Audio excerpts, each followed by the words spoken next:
Okay, so I want to bring something to you today that hopefully is going to help detach that emotion that we can sometimes hold onto sporting achievements and everything, especially when we've been doing a sporting event for a long period of time, or we've been somebody who's been involved in sport for such a long period of time. So ever since I can imagine, I've been involved in sport. And over the course of, many years, I've always attached my identity to every sport I've done. And it can be a great thing, but it can also sometimes be a curse as well, because it's at times made me challenge, who is Jade? Like, who am I? And it's probably not been until the most recent that, I've really gone on a transformation journey of actually kind of understanding exactly who am I, right? I've got Hyrox, I used to play football, I've done Spartan racing, but who's the person that's in that, right? And when we ask somebody in a coffee shop, oh, what do you do? It's always their career or their job that they say first. Like, they don't say anything else that they do, right? So, and that's just one small part of who they are, but it shows that the human nature is to attach an identity, attach an ideal, attach value and self-worth to results or what we do or our outcomes, right? So I think that it's really important. I wanted to really help today if you are somebody who has maybe got into the Hyrox world, or maybe you are involved in sport and over time it's become actually a pressure, right? And it's actually become a pressure that we don't enjoy, and it makes us feel nervous and it makes us feel anxious, and we become result driven. Like, we see people on podium, and I've had an exceptional amount of athletes that I've worked with who have worked towards podium, and it's the process with them that I nurture and not just the end result. The end result is great, right? But like Matt Fraser, the CrossFit athlete, said when he won the CrossFit Games, is that it, right? Is that it for me? And I think that goes a long way. So something that I want to help with today is actually understanding about falling in love with the process and not giving up at the first hurdle if we don't necessarily see results, right? Because sometimes, yes, we don't know what goes on behind people's closed doors. We don't know what training they're doing. We don't know what background they've got. So when they're standing up there with a flag that says first place, or you haven't beaten them in a race, or they've beat you, or you're seeing them constantly win, have they been a professional athlete before? Do they have a background? Do they have a lead up that has helped them to that place? And all they've had to do is, enter the world of a new sport like Hyrox and just adjust a few things, and they've already had 80% essentially gain, right?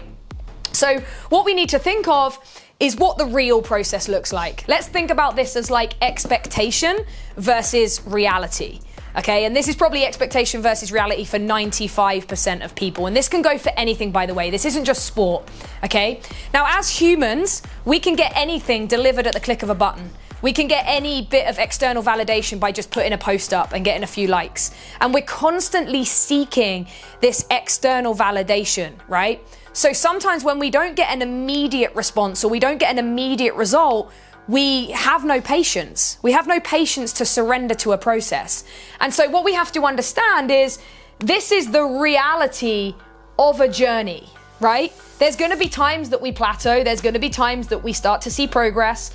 And as long as it's moving in the right direction as an overview or as a long-term journey across, let's say, 6 months, 12 months, 18 years, Usain Bolt said, I trained my whole life to run for 9 seconds, right? Just take that in for a second, right? So what sometimes happens is we do fall off from time to time, okay? We might lose a bit of motivation. We might have something happen in our family, right? We might have, we might be suffering grief. We might be challenged just with a setback. We might not necessarily have the race we want. Something might not happen. We might get a sticky sled, right? Now, some people will drop off, right? How many times has something happened before you've had a setback and you've just given up? Okay, and you're in this kind of pit of external validation, as in like, what are people going to think of me, right? How that didn't go well. I don't know what to do. Like, I don't know how to think. Am I worthy, right? And it starts this internal dialogue with us where we've attached this result so much to our self-worth that when it doesn't quite go so correctly or in the way we want it to, then everything falls apart, right? And from this place, this is what growth is about, by the way, guys. From this place, we can either have a growth or a fixed mindset. A fixed mindset would not be the person that gets back on the horse. They wouldn't get back in the saddle. They would stay in this pit of wallow here They would stay in this kind of victim mentality, like didn't go right, poor me, I can't, I haven't got enough time to train. And then we go into this like expectation versus comparison as well, where it's like you start comparing to the people at the top. And then before we know it, this gap between where we want to be and where we are starts to get even bigger, more overwhelming. So we stay here. We're like, I don't even know if I can take another one of that, right? That's fixed mindset. Growth mindset is surrendering to where you are, understanding what happened, acceptance and patience, okay? Then we get back on. It might take us some time to progress, but we've ended up getting a little bit further forward than we were 6 months ago. And then again, repeated cycle. We might drop slightly. We might have a really bad training week. We might have a whole bad training month. We might have not checked in with our coach because we're too embarrassed to say we haven't trained for 5 times this week, right? And it's this constant spin, but growth mindset will allow us to harness and embrace where we are and enjoy the process. How many times have we come off the back of an event and we've said, I didn't win. I didn't get a podium. I didn't get a race PB, right? That's a fixed mindset. A growth mindset would say, how did I overcome this setback? How did I utilize and extract the growth opportunity from this to move it forward with me in order for me to do something different next time, right? Looking at how did I overcome that challenge inside that race? Well, I still finished, didn't I? Right? So it's about really understanding the expectation versus reality of any sporting endeavor like Hyrox. And with the sport moving so fast, it can be very overwhelming, right? It can be very, very overwhelming, and we can stay in this place if we're not careful.